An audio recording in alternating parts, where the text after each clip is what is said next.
Good evening, all, and welcome to Bookhampton, RJ Julia Booksellers, and Wesleyan RJ Julia Bookstore's virtual event featuring the wonderful Simon Doonan. We are so thrilled to have you all with us. Before we get started, just a few quick Zoom housekeeping details to go over. Please ask questions using the chat box function of your Zoom screen. We will get to as many of your questions as we can later in the evening, and though you will remain muted throughout the duration of the event, an RJ Julia staff member is monitoring the chat box, so send your questions on over. For optimal viewing, you can use Zoom view functions in the top right corner of your screen and select speaker view so that the speaking author is highlighted throughout the duration of the event. If at any point you should get disconnected, fear not, simply re-click the event link emailed to you earlier today and rejoin. We will be monitoring the waiting room to admit you back in. And of course, don't forget to purchase your copy of How to Be Yourself, Life-Changing Advice from a Reckless Contrarian. Links for book purchases will be sent to you in your Zoom chat box. Friends, we are in for a great treat tonight. I am absolutely honored to introduce to you the fabulously talented Simon Doonan, writer, media personality, former Barney's creative director, and star of NBC's Making It, who joins us to discuss his new book, How to Be Yourself, a book that Amy Poehler calls a cheeky, kind, and vibrant look at what it takes to shape your one beautiful and wild life. Simon worked for Diana Vreeland at the Costume Institute before joining Barney's New York in 1986, where for nearly 3 decades, he was the creative director behind the store's legendary displays. He lives in New York City with his partner, the ceramicist and designer Jonathan Adler, and their rescue terrier, Foxy. We are also thrilled to have with us tonight Wendy Goodman, who will be in conversation with Simon this evening. Wendy is the author of The World of Gloria Vanderbilt and, with Hutton Wilkinson, of Tony Duquette. She has been New York Magazine's interior design editor for 20 years. Goodman's career began at Harper's Bazaar, after which she went to the New York Times Magazine and House and Garden, revealing the worlds of style and fashion. So, without further ado, please help me in giving a warm digital screen time welcome to Simon Doonan and Wendy Goodman. Take it away, Wendy. Well, it is my great joy to be here and an honor to be with my friend Simon, who is just the most, Simon is just pure joy. And I have to tell you that in these days of so much that we're going through, this book, I've read it twice now, and because of its perfect size, you can carry it with you all the time and just go through it and cheer yourself up and laugh out loud. It is so divine. Simon covers an Emmy-nominated show, let's just say. Okay, I'm adding that, Simon, how your show is Emmy-nominated. First of all, Simon does deserve to have the fun that he has because he also spreads his joy all over for us. So this is the great thing about Simon's genius, part of his genius. But the book is really interesting because you read it the first time and you're laughing and you think this is so funny and true and right. You break it down to different sections: style, people, love, work, and it's spelled W-E-R-K, decor, and family, and then conclusion. Now, the thing that you mentioned in the introduction, Simon, is that you started the book thinking it was sort of a reaction against social media. And it was that, we all get so lost in this virtual world with FOMO, fear of missing out, among many of the other diseases we catch with social media, as good as it also can be. But you really make a point in the beginning of the book of saying, it's important to reconnect with yourself, and instead of being in that virtual tunnel, to connect with people, go out, da-da-da. And as I was reading it the second time, I thought, the thing is, of course you wrote this before the pandemic. And now that we are all locked into our screen lives, which is our only life, really, I just want you to talk a little bit about that aspect that you write so brilliantly about in the beginning of the book and what we're going through now. Well, the things in social media that I found a little concerning, more and more and more, I saw that people were being forced by social media either to be incredibly self-critical, because social media is a world of thumbs up, thumbs down, or to focus on things that were way in the future. So you hear on social media, people talk about dreams. You've got to follow your dreams. And I've always been very suspicious of dreams. I think dreams are just nightmares, but with better furniture, you know? And I think that social media talks a lot about bucket lists. You know, people, oh, I'll put that on my bucket list. Don't put anything on your bucket list. Do it all immediately, now, tomorrow. Don't wait. Life is short. And I think, yeah, during the pandemic, I think you hear that a lot. That people say, oh, life's short. Obviously, you can't go bungee jumping now because it's too cold, or is it, you know, it's not the right time because of the pandemic. But basically, it's about not dithering and deferring on everything and jumping in and getting on with it. And so, you know, I thought if I do a self-help book, it has to be through the lens of humor. And I'm always inspired by the sort of very bossy people like Diana Vreeland from the 60s, 50s, 60s, who were very like dictatorial, like, you know, take your Aubusson rug to a waterfall right now and have a picnic. You know, I always thought those were really fun. Obviously, she doesn't quite mean it, but she kind of meant it too. You know, the idea of just getting on with life and having fun. And for me, I, above all, believe in not being self-critical. People shouldn't be self-critical. They should be accept themselves, love themselves, magnify themselves. You know, a lot of my other books have had that message. So yes, exactly. Well, the other thing is to sort of be very kind, as you say, and realistic with yourself, because the whole part about style is kind of, it's not about beauty. You emphasize it's not about beauty, it's about owning it, whatever it is. And I think that, you know, you talk about how one's hair is a sort of signature. You can, you know, you've got all these elements within yourself to play with. I mean, personally speaking, my hair has tortured me every hour of my life, and that is why I'm wearing this hat. But so I read the book and I was thinking, right. I mean, you know, Mrs. Vreeland very famously honored the fact that she was not a beauty in the conventional sense, but her whole philosophy was make the best of what you have and own it. yeah, and it wasn't through the lens of fashion. I tried to stay away from fashion as much as possible. That's why I included people in the chapter about how to look like yourself. I have people in there like, you know, Samuel Beckett or Robert Mueller in the Mueller Report, or people who really seem to have figured out how to look exactly like themselves. So I wanted it to be a very inclusive kind of idea of how to look like yourself. So Nick Offerman is in there as somebody who really looks like himself. Susan Boyle, you know, Simone de Beauvoir. So it's not just about, I wanted to get rid of fashion can be very confusing and off-putting to people. I wanted it to be about, well, Diana Vreeland said, I loathe narcissism, but I adore vanity. So I think, you know, developing a sense of your own look requires conviction and sort of introspection. You know, it's not about following trends. But on the other hand, the interesting thing is the ability that we all have to role play through choices in fashion.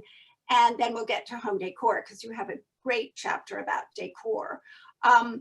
And so I was thinking, as I was going through it again, okay, what's the difference between like finding your style and going, okay, this is it, this is my uniform, this is what I'm always going to be wearing, as opposed to, or maybe including, I can change this every day. I can pretend I'm, you know, Lois Lane today. I can be Marilyn tomorrow. I mean, which would be sad, but where's the balance in between role playing and your authenticity? I think in your teens and 20s, you should be trying on roles and having fun, and one day be super butch and the next day be super femme, and really go all over the map and have fun with it. And it's a sophomoric period. And then you find as you get older, you sort of end up with a particular range of looks that are, you know, when you look in the mirror and you've got your stuff pulled together, you look like yourself. Like Iris Apfel said, there's nothing more horrifying than looking in the mirror and not seeing yourself. Yes, yes.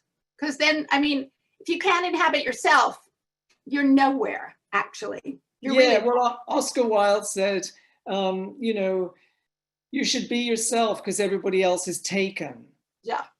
Well, your chapter on decor is really fantastic because basically you give this you know, image of meeting your cool friend Angie, and then you sort of you think she's so cool because she's so put together and she's so fabulous looking, and then you go to her house and it's a sad, sad place where there's no effort been made. There's no sort of exploration of what feeds you and makes you feel good, and it made me think so much about the experiences of going into people's homes who you see. I mean, I've had this, that I think they're the most glamorous, and then you see that at home, their most personal place, they don't exactly take care of themselves or honor themselves. And that's very revealing. So yeah, I think it's very relevant to the whole pandemic situation because we're all at home. So we have all this time to look around and think, wow, you know, like the home business is the one business that's kind of booming right now because people are looking around, buying new pillows, buying paint, painting a wall, zhuzhing their home up because they realize, well, yeah, it is a bit depressing. I need to make some kind of effort, not to compete with the neighbors, but to just really, you know, take that idea of self-expression and extend it into your home. I'm always amused, you know, there's when people's homes are very dissonant from them, you're right, it's very jarring. Like if somebody's, you know, got some dough and they're, you know, swanky kind of people, and then you get to their house and it's too austere and minimal and they're not having any fun, it's not relaxed. yeah, You know, that's sort of jarring. Like, what's the point in the dough if you're not going to, you know, chillax? And I'm a big believer in relaxing at home. I have that whole thing about lounging. I love that. You know, you have to. Winston Churchill said, never sit where you can stand, and never stand when you can sit, and never sit when you can lie down. And I think people are able to be themselves when they're sort of lolling and lounging. Yes. And I encourage people in our house, when groups of people come to our house and they stand around, I'm like, no, sit. I'm always pushing them over, lie down, lounge. Right. I think it's much easier for people to be themselves if they're prone. Yes, it's that true. Sounds a bit awful, doesn't it? But I think it's true. Well, I think that, you know, you as a host being comfortable welcoming people in. I mean, I know that everybody who visits you has the best time of their entire life. I mean, I don't worry about that. But, you know, on the work scene, you also, you know, you say something really interesting. You say, I found Barney's and Barney's found me. It was sort of the absolute perfect marriage because this was a job that wasn't really a job. It was a calling. You created windows that were literally the moment of the year that we'd all wait for to see what you do. I mean, on top of everything else you did there. So it was. Yeah, I was very lucky.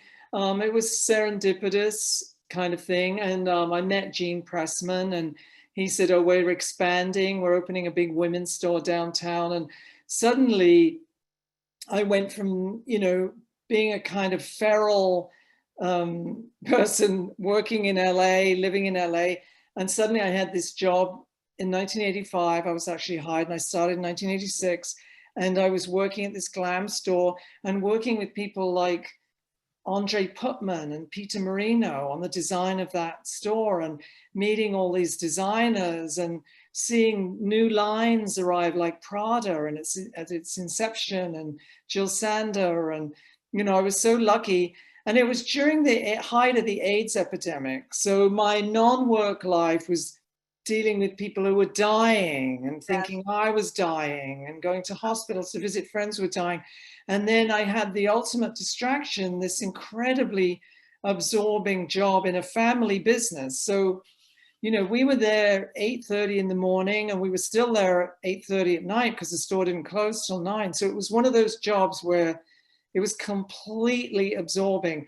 And all the great people that worked there, Glenn O'Brien, Ronnie Cook, you know, Doug Lloyd, like it's endless, all the fun, great people. So it was, Gene Pressman always said, I want to create a Bauhaus, you know, a new Bauhaus. Yes. And he kind of did, because, you know, people remember the windows, but the ads were incredible. That Ronnie Cook oversaw, and Glenn too, and Paula Greif before that. There were all these great people that sailed through there. And so we were also lucky to be part of that, because Barney's we were able to be completely unconventional, because Uptown was still carriage trade. Remember carriage trade?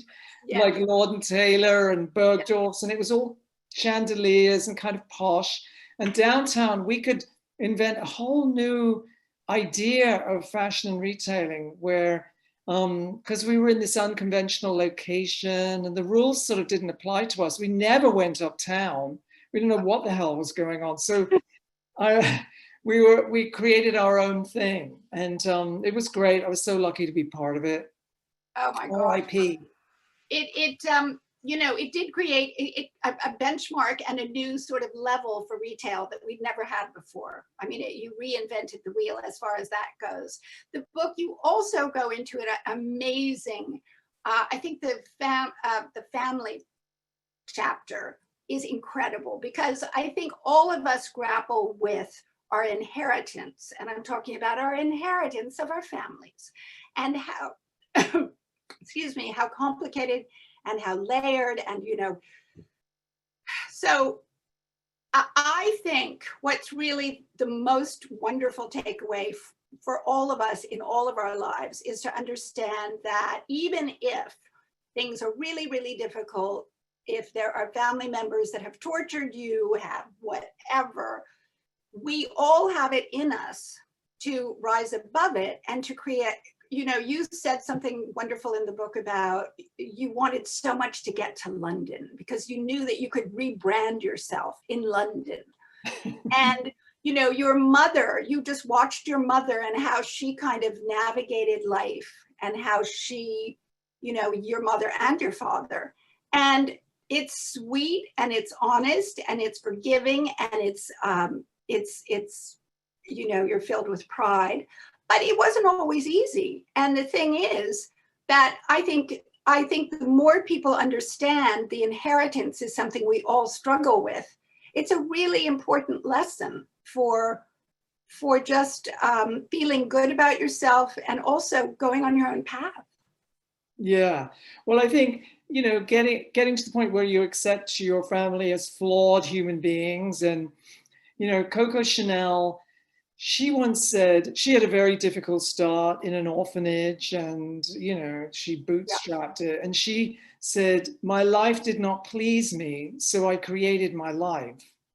And, you know, growing up in the austerity of the 1950s and then becoming gay in the 60s when it was still illegal to be gay, and, you know, facing those kinds of things, I approached it like a la Chanel, like my life didn't please me in my little industrial town, so I created my life. And that's sort of what people did back then. It's a kind of holly-go-lightly thing where you go to the big city and you create your life. And now I'm very envious of young kids, because they have fantastic relationships with their families and they're constantly in contact with them, and they're texting them and they're I love you, and declarations of, and I think that's great. That's sort of,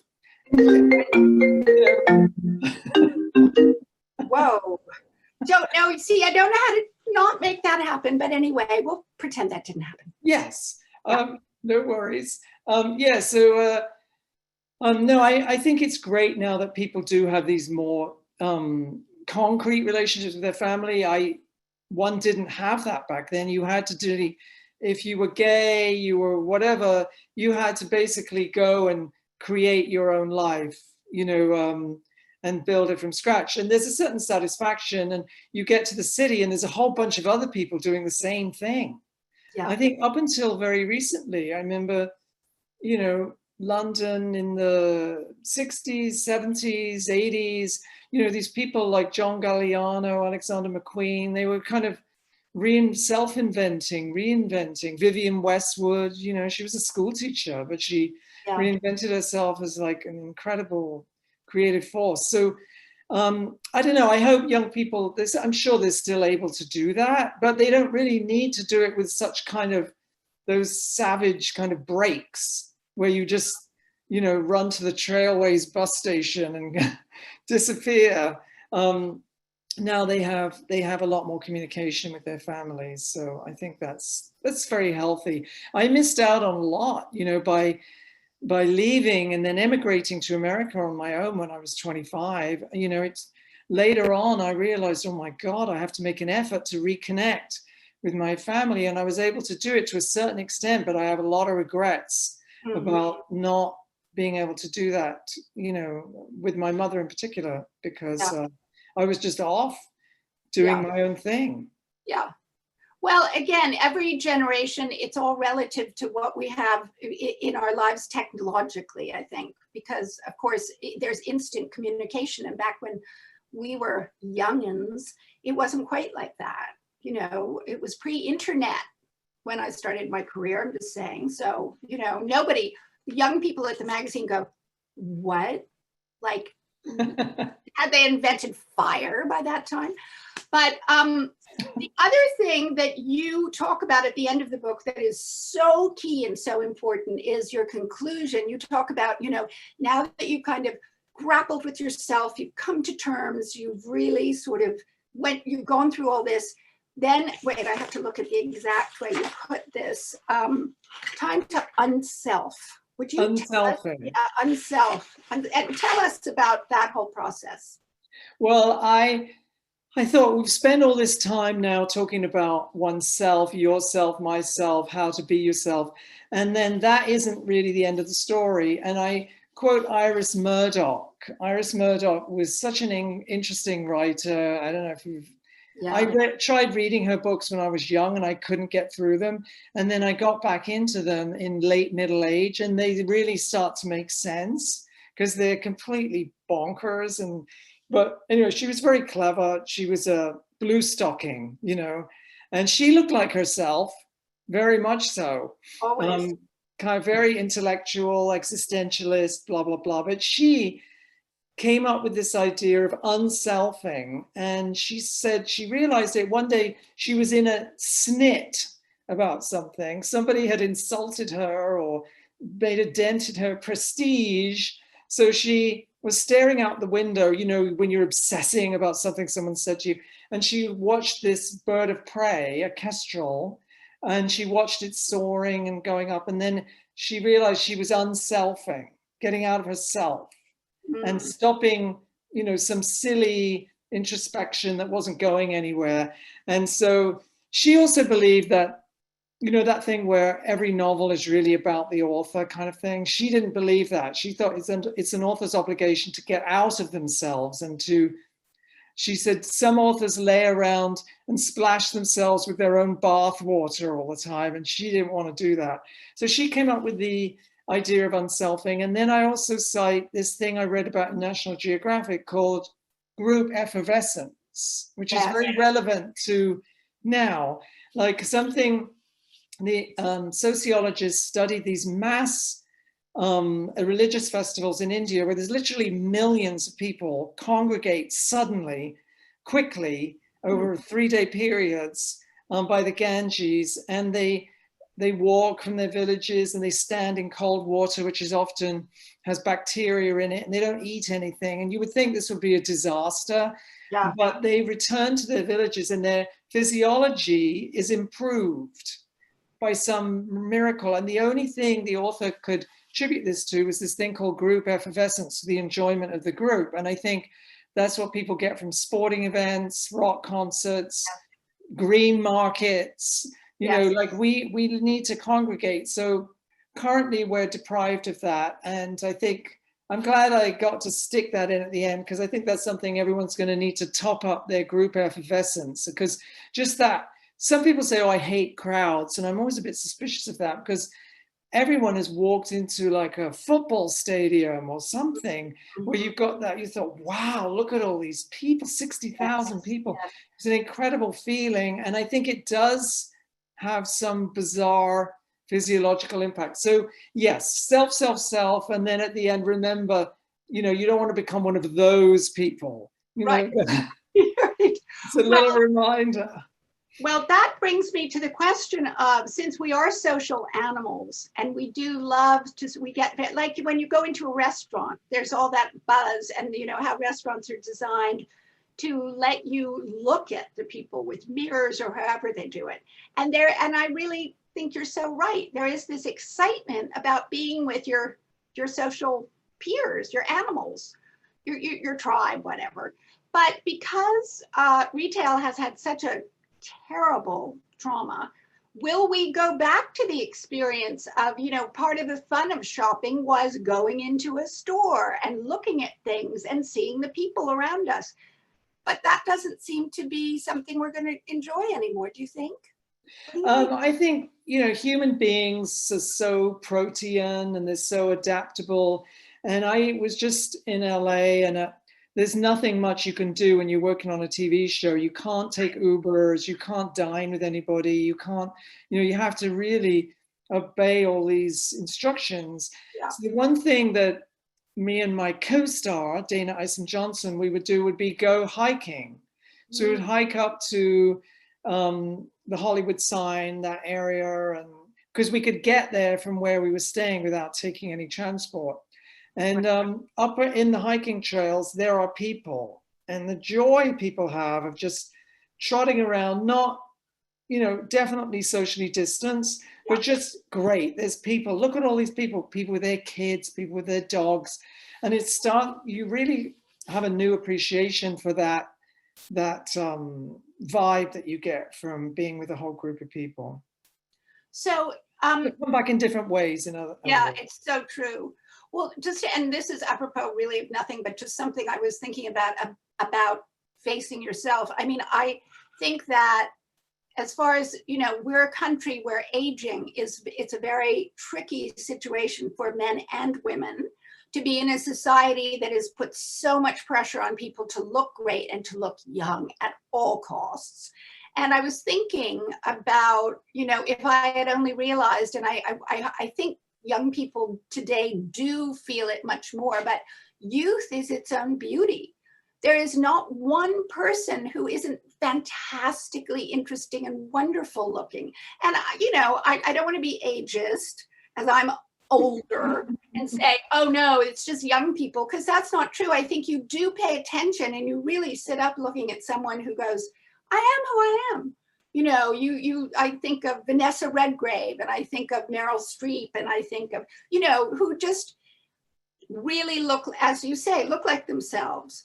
But I don't. You know what Andy Warhol said? And Andy Warhol said, if everybody's not a beauty, then nobody is.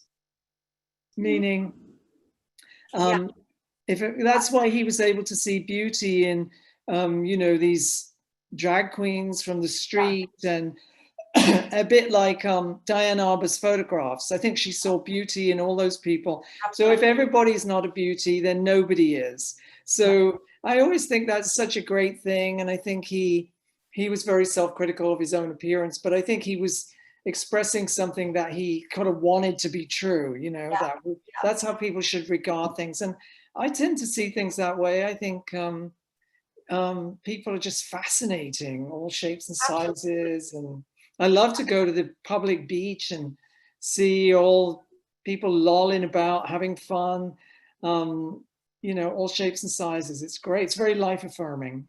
Well, I do think we have become more liberated and less, you know, coming from a fashion background, you know, we now are much more accepting of, you know, body types, differences. You know, it used to be back in the olden days of my youth and all that, it was very different. And now I think there's much more accepting of it. And I Oh, think it's a revolution. It's yeah. a revolutionary change in the last year and a half. I mean, to my credit, I'm going to pat myself on the back. Please. I used to say, why aren't we carrying larger sizes? Because I see women buying jewelry and scarves on the main floor who are dying to, get into some ready to wear. And then there was, back in the 80s and 90s, there was this real sort of brick wall against expanding sizes, and all that's gone away now. Like the size inclusive thing has gotten real traction, and you see it in Vogue, you see it everywhere.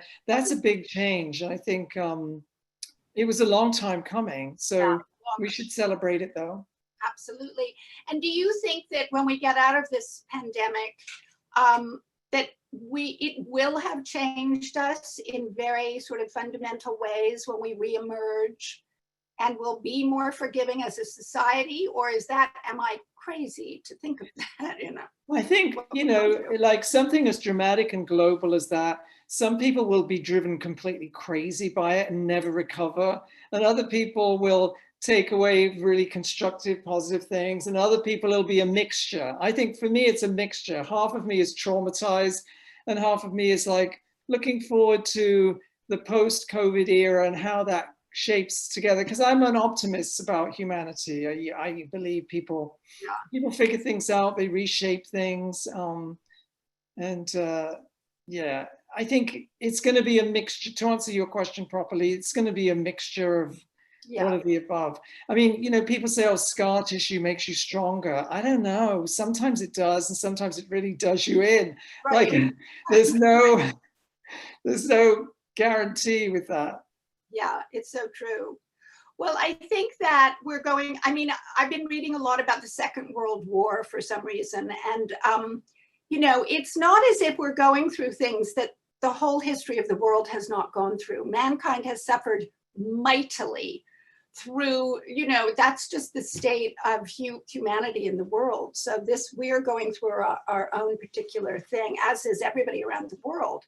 But I think a book like yours brings a kind of, I won't say levity, but it puts things into perspective from your own personal point of view, but also from a point of view of someone who really understands the culture and the scene. And, you have been so spread out across the boards in fashion and decor with you and Johnny, and just doing all these fantastic things.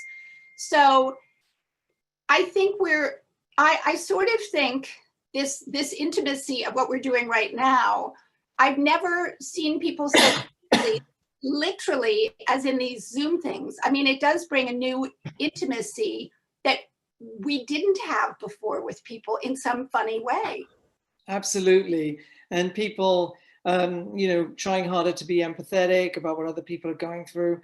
No, the Second World War, as you were talking, I was thinking about, I was born not long after the Second World War ended, and all the adult men in my world had either fought in the First World War or the Second World War, and they all had PTSD, and they were all threadbare. Nobody had any money, and they'd all suffered horribly. And these were the people that had made it, like had not died or perished in a concentration camp.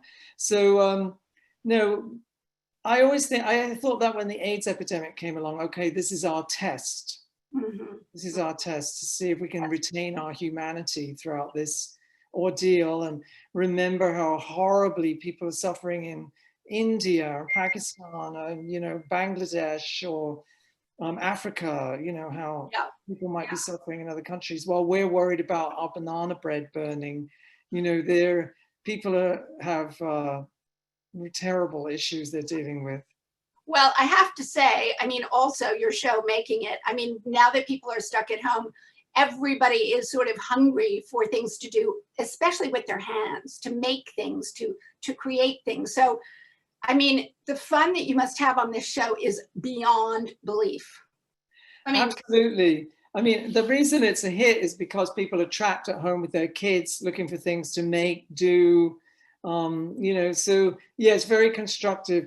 Like my husband, as you know, Jonathan Adler, the potter, the ceramicist, he said there's been like a stampede towards ceramics. in the last year. People are always emailing him like, I've taken up ceramics. And he's delighted, because when he was first doing it, it was still considered a bit of a joke, like it was like, he and I both kind of had these joke professions. I was a window dresser and he was a potter.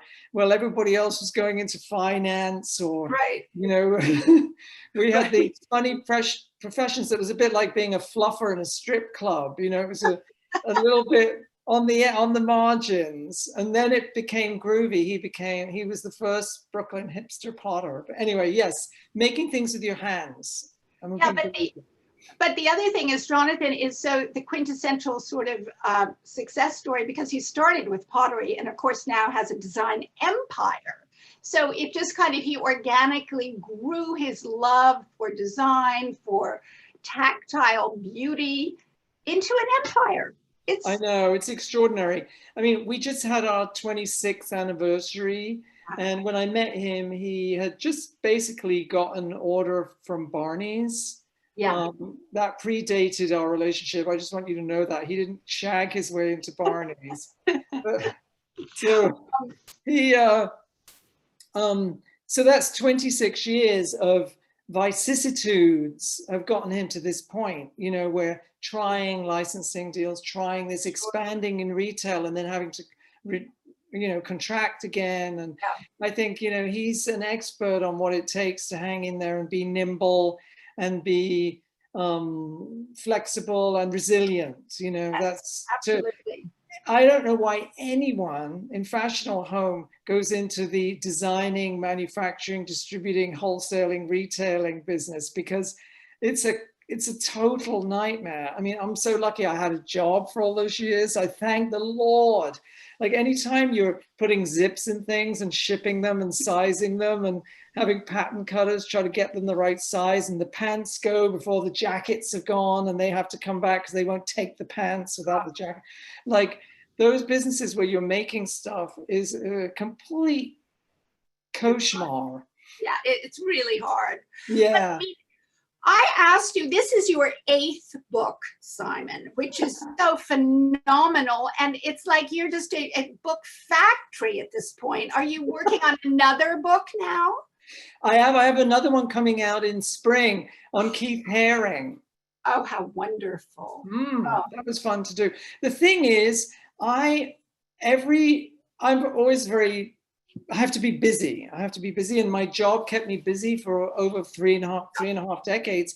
Yeah. So I have a huge amount of energy. I get up every morning and I think of, what am I doing today? So books are great for me because I can, pound them out. I did a book on the history of drag. I did a book on soccer players and their Lamborghinis and their wags and their designer handbags. I enjoy like new topics like that. Like that was where I had to do a lot of research. This book was so fun to do with Phaidon. With Phaidon. Phaidon is amazing. And is it major? Yeah.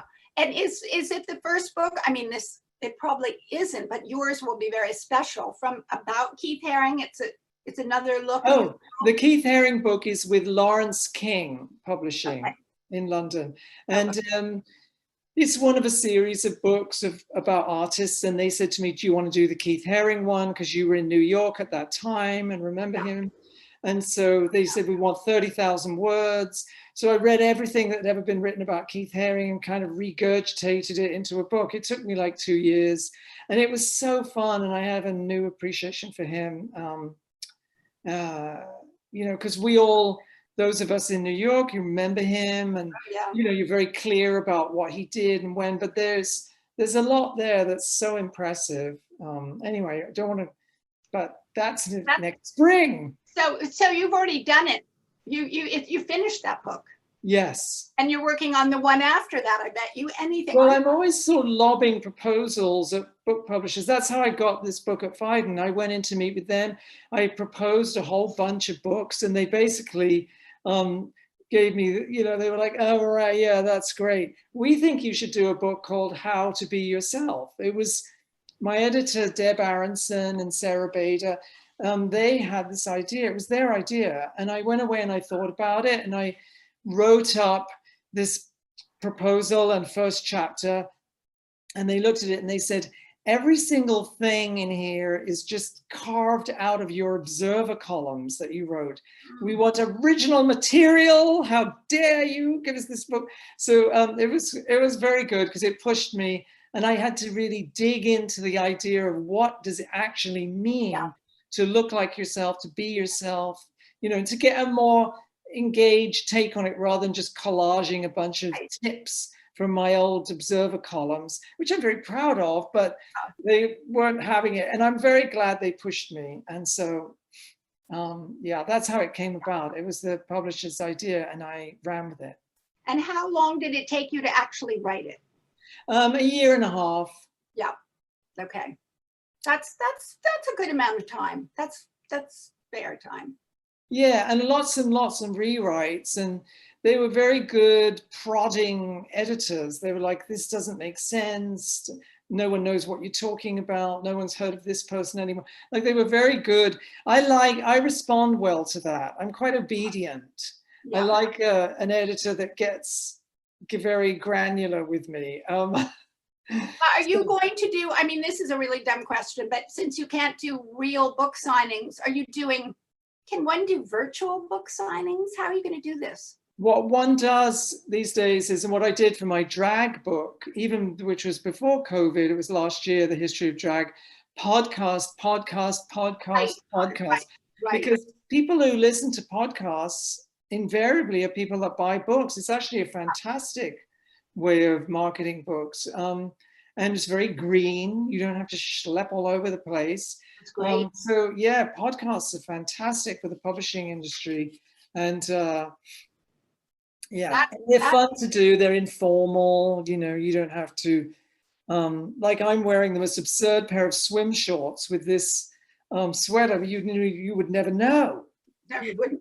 You wouldn't. I think we're going to have to do a segment at one point where everyone has to show what they're wearing beneath the desk, because, you know, people, their slippers, their pajamas, their whatever. I mean, you know, people just, they're dressed like that.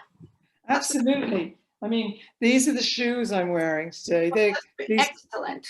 Yeah, little leopard loafers from CVs. Okay, well, there you go. Shout out to CVs. They're great, and they have them in women's sizes too. They're very comfortable. Well, that's another thing we could do a show and tell of all of that. But I know you've got questions. I know I'm not supposed to go into your question time. We do. We have some questions rolling in here from our fantastic audience. If you'd like to take some of those now. And the first question is actually for the both of you, Simon and Wendy. What's been the #1 source of joy for you during this pandemic? Wendy, ladies first. Okay, well, I will say very honestly, events like this, seeing my friends, even if it's through a screen, and actually engaging with people is my biggest sense of joy. And also, I am extremely lucky to do the work that I do, which puts me in touch with people constantly for the magazine. So my sense of joy is, you know, connecting with my family and my friends, however I can do it, and just being grateful for every second and everyone that I love is, you know, and just seeing how much you can do to help people, you know, around you in any kind of way. I mean, that makes you feel better if you can help them. I guess the first thing that sprang to mind with me was, I like to take our dog, Foxy Lady, and lay her on her back and massage her until she's just in a lull state. And then I cut her hair with clippers and scissors and trim her little panties, you know, make her very hygienic. And I stare at her and I say, I love you so much. I adore you. And she looks back at me and it's the same expression. And so I think dogs, to me, I love dogs. And Jonathan, I talk about this in the book, the metaphor for how to have a good relationship. You have to treat each other the way you treat your dog, always happy to see the other person. Absolutely. You're never complaining and saying dire things like, well, is this muffin GMO? Is it organic? You know, dogs never ask questions like that. They just eat it. So dogs are fantastically, intrinsically optimistic. And so dogs are a great source of joy, but they're also a source of inspiration. True, very true. Well, and that's a follow-up question too. One of our viewers wants to know, how do you fill your cup and create fun throughout your day? So I know you've spoken a few ways that you do that with reading and your work, but animals are a big part of that as well. Well, a big thing for me is putting on a little outfit every day. You know, like you think, oh, I'm not going to see anybody today. Well, you might. The window cleaner might suddenly appear in the window. And I think I'm a huge believer in that. At some point, you know, to be bathed and perfumed and throw on a nifty outfit, I think is a big source of positivity. It's very life affirming.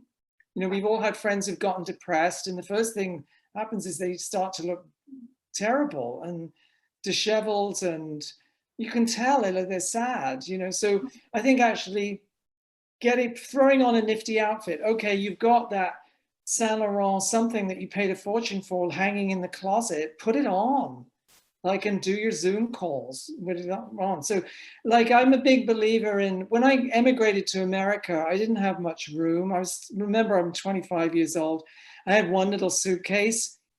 So I left all my sensible work clothes behind, and I only took my party clothes. And I was very happy in LA. I just wore these crazy glam rock party clothes all the time. So yeah, just have a few weeks where you just wear your party clothes.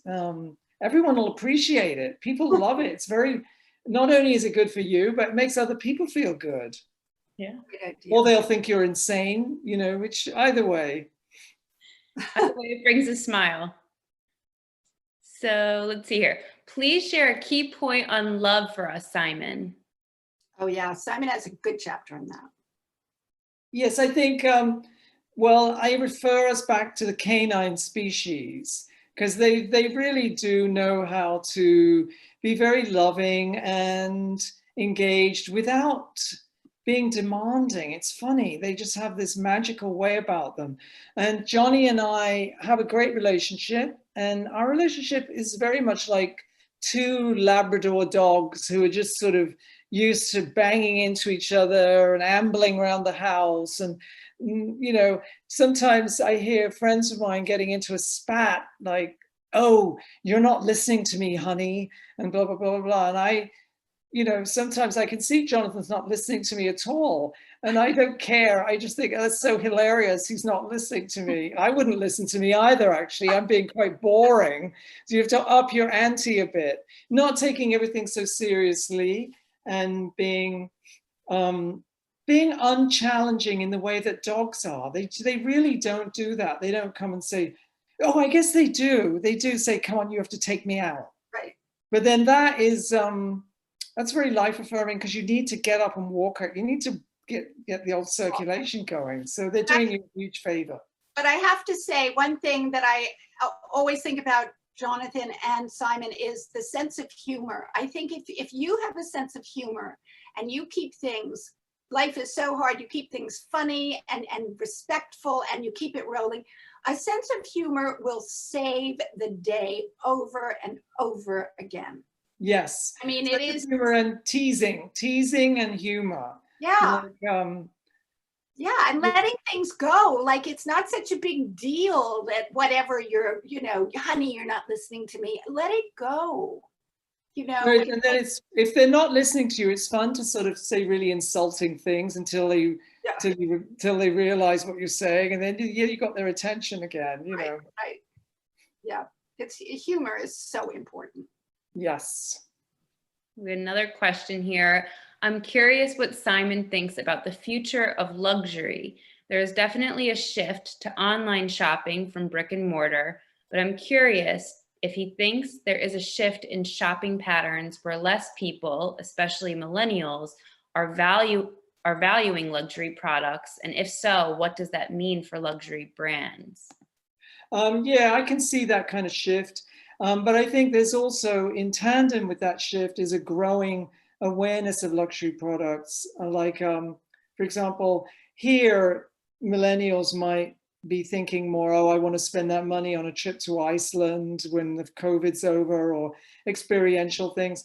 But cut to China, there's a growing market for luxury. It's probably got quite a few years left in it, though I did read the other day that there's also experiential shift there.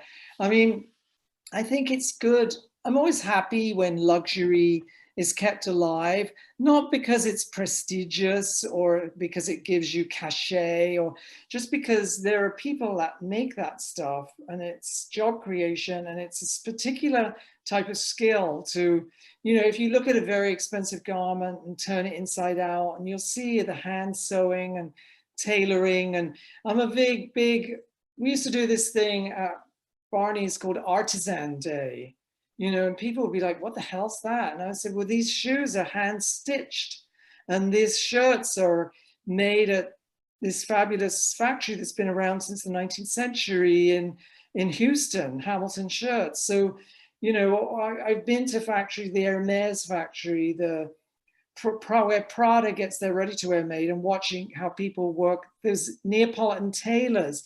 That side of luxury, people should always remember, like, yes, it's about prestige and it's about status, why people buy luxury goods, but there are these armies of people that have these very specific skills. Like in Italy, they can print like 10 colors on silk velvet. That skill has evolved since the Renaissance. So, one wants those kind of skills to be kept alive, and the luxury business keeps those things alive, and it's job creation. So I think there's absolutely the trend towards more experiential thing, but there's still a growing love of luxury as well. So interesting. Simon, this viewer wants to know, they're interested in your muses. Who are your muses right now? Let's see, muses. Anybody who's cheeky and funny. Like, I love Lizzo. She's very funny. I have a good quote from her in my book, and her music's great. And it's very positive messaging, most of it, I think, all of it. Who else? And then I could go back in history. What am I reading? All kinds of crazy stuff. I just read a book about Brian Jones, but he's not very inspirational. He suffered terribly, poor thing. Brian Jones from the Rolling Stones, who drowned in a swimming pool. That's not a good example. So muses, Lizzo and Wendy Goodman, and anybody who's propelling culture forward, like Edward Enninful in London is reinventing the role of Vogue editor in the most fascinating, interesting way. So he's a good example, this fantastic Black guy who's super talented and is now the editor of English Vogue. And so he's doing an extraordinary job. I find him a muse. If by muse you mean a source of inspiration. All right. Well, that hour pretty much just flew on by, but before we start to wrap things up for the evening, I'd like to ask one more question here. Simon, when readers pick up your book, How to Be Yourself, what is the thing you most want them to take away once they read it from this book? I most want readers to read my book and be amused and be less self-critical, because I feel like I'm at war with social media, which forces people to be very self-critical, and especially with young people, creates these terrible ways of insecurity. And so my book is like, I think because I lived in London in the 70s during glam rock and punk rock, and all the girls I knew were absolutely crazy, and they never cared what anybody else thought. And they were every bit as crazy and fun and belligerent as the boys. So I want everyone to have that kind of energy, especially when they're young, and not worry about what other people think. Absolutely, I love it. And what perfect timing. The holidays are upon us. I mean, a book that you can gift to yourself, that you can gift to your friends, to your loved ones. It's stunning in every way and uplifting and heartwarming and just beautiful. So well, thank you. And special thanks to Wendy Goodman. Woo woo! Oh, so happy to see you and be with you. Great honor. Great honor. And Congratulations. thank you for the blue hat, j'adore. Okay, well, maybe I'll do it again. You know, who knows? Well, I do talk in the book about adopting a signature flourish. Yes, you do. And you do mention hats also. Yeah, because, you know, they're Zoom-tastic. They're always visible on Zoom. well, Simon, Wendy, thank you for allowing us to be with you tonight, for a wonderful conversation, for insight into Simon's new book. And thank you to all of our guests for being with us tonight, joining in on the fun and the conversation. And as always, thank you for supporting your local independent bookstores. It means the absolute world to us. Yes. How to Be Yourself, Life-Changing Advice from a Reckless Contrarian is out by Simon Doonan. It is available for purchase at Bookhampton, RJ Julia Booksellers, and Wesleyan RJ Julia Bookstore. Get your copies while you can, in store, over the phone, or online, whatever you are most comfortable with. I wish you all a very happy and safe Thanksgiving. Happy reading all. Have a fantastic night. Good night.